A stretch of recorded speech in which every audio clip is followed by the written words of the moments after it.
Hey, so, hi, I'm Ellie Sterling, and I am not on T yet.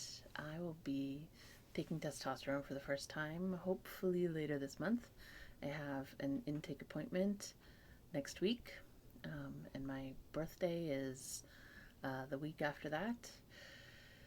I'm going to be 49 years old at this birthday, so I am transitioning pretty late in life.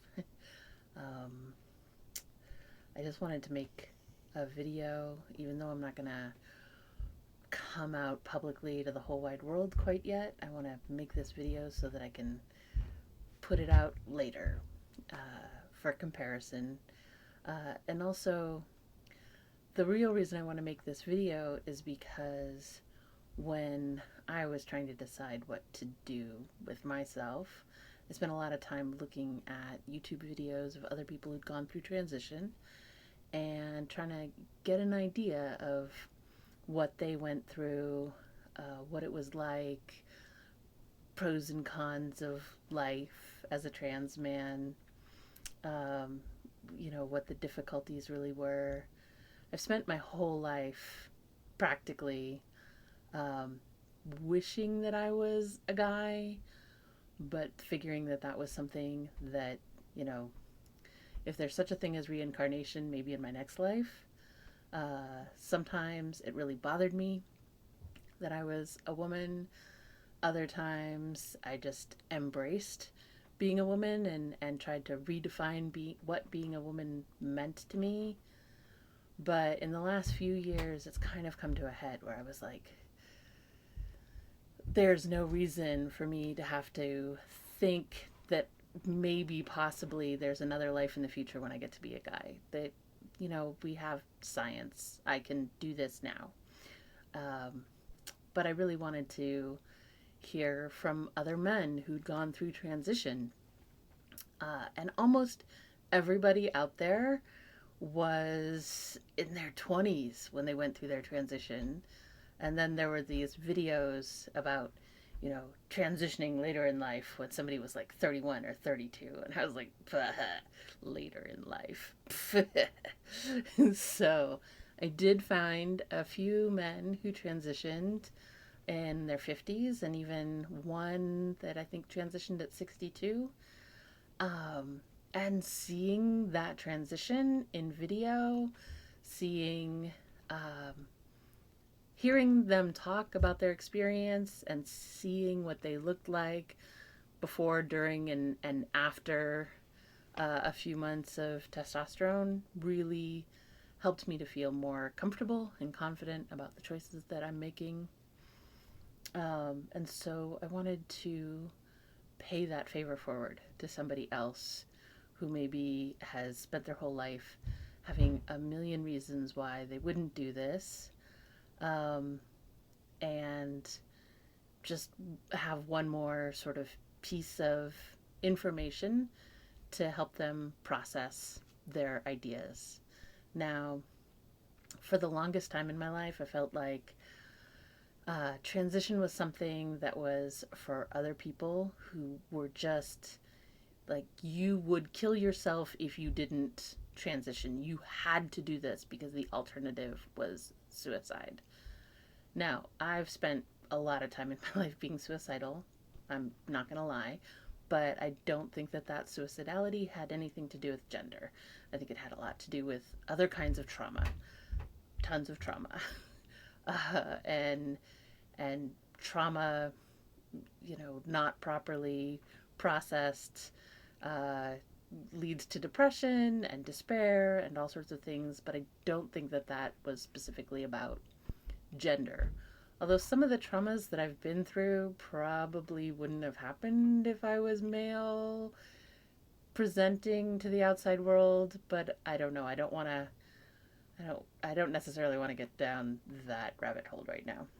Um anyway, so I felt like this wasn't a medical necessity for me, and so therefore I shouldn't consider it. Also, I became a mom at the age of 17. I got pregnant when I was 16. I have 3 children, and I always felt like transitioning might have a negative impact on my children, on their social lives, on, I don't know. I was just really afraid of how it would affect them.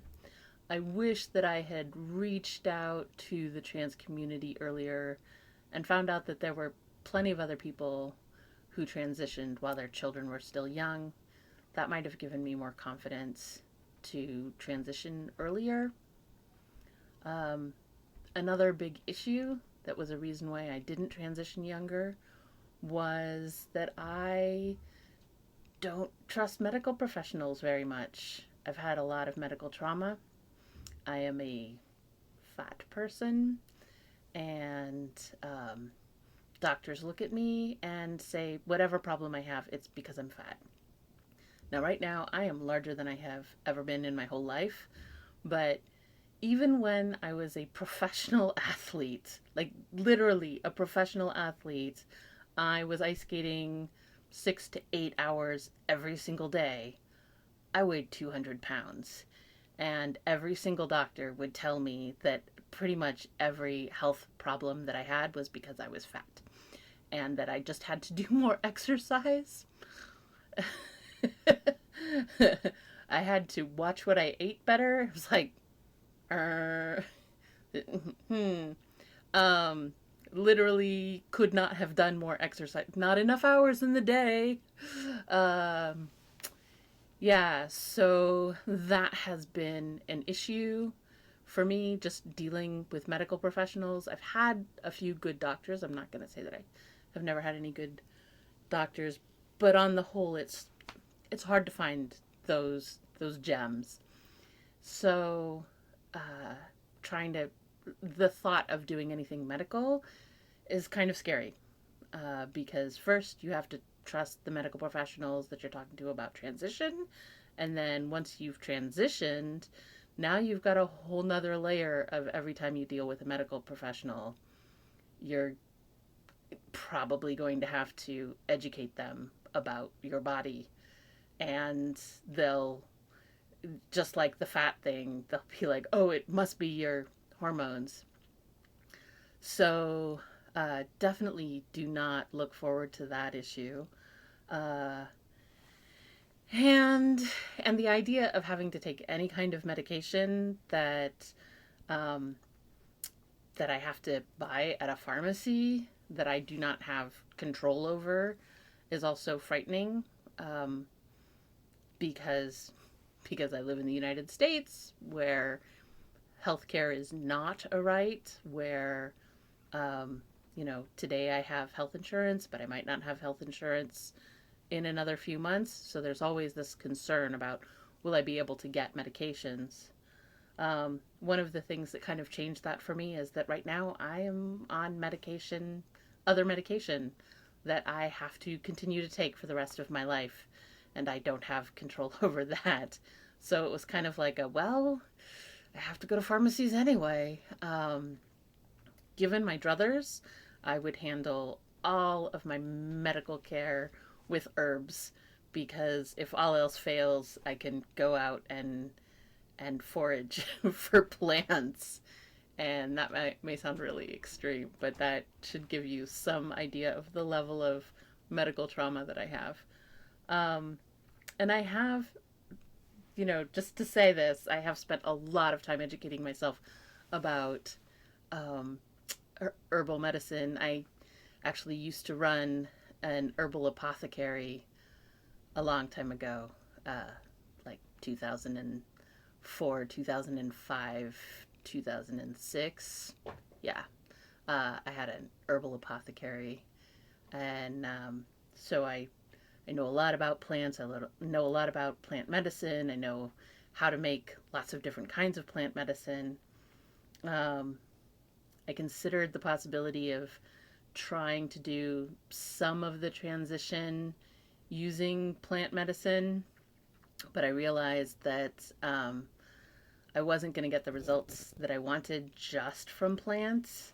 Um, there's testosterone, literal testosterone in pine pollen, and you can make it bioavailable in tincture, but you're not going to get enough testosterone in tincture to affect a full transition, um, female to male. Um, Unfortunately, you'd have to take ungodly quantities of it. Um, yeah, so those are some of the things that stopped me from doing this before. And now I am almost 49 and I'm going to do this. So I've talked to my children, they know what's up. Um, I've talked to some people in my work life, they know what's up, and a few friends, and that's about it. I'm planning on kind of coming out gradually, partially because right now I feel like an imposter. Yeah, partially because I'm scared. Like, how am I going to feel in a few months? So, on that note, I got really scared the day after I spoke to my son and my daughter in law, and then to my middle daughter. I just suddenly got super anxious, and I was like, maybe this is stupid. What am I doing? And I went and asked some other people, like, hey, this is how I'm feeling after having, like, actually announced to other people that I'm going to the doctor and getting tea. I was like, does this mean that I shouldn't do this? And I got a lot of really positive feedback. One of the things that somebody said, which was amazing advice, I think, is remember that uh, every time you take a testosterone shot, you are only committing to the changes of that particular shot. And you can stop. You can just stop doing it. I've spent time thinking about what would happen if I went all the way through to the point where I had a beard and a deep voice and all of that, and then decided that, wow, this was a huge mistake. What's the worst that would happen? Well, I would have a deeper voice, I would have some facial changes, but look around at male to female transgender people. Those trans women are beautiful. They do things to raise the pitch of their voice. They get on with their life and they're fine. So, worst case scenario, I am on T for a year and then go, wow, being a guy sucks. I was so wrong. Um, so, if I detransition, I detransition and life goes on. And, you know, I I know for sure that I am not exactly a woman. Maybe I'm just non binary. Maybe I'm something in the middle. I can accept that. In fact, I sort of embrace that. Even if I present fully masculine a year from now, I embrace the idea that there will always be something not entirely binary about me because I'm a mom. I love being a mom. I love being a grandma.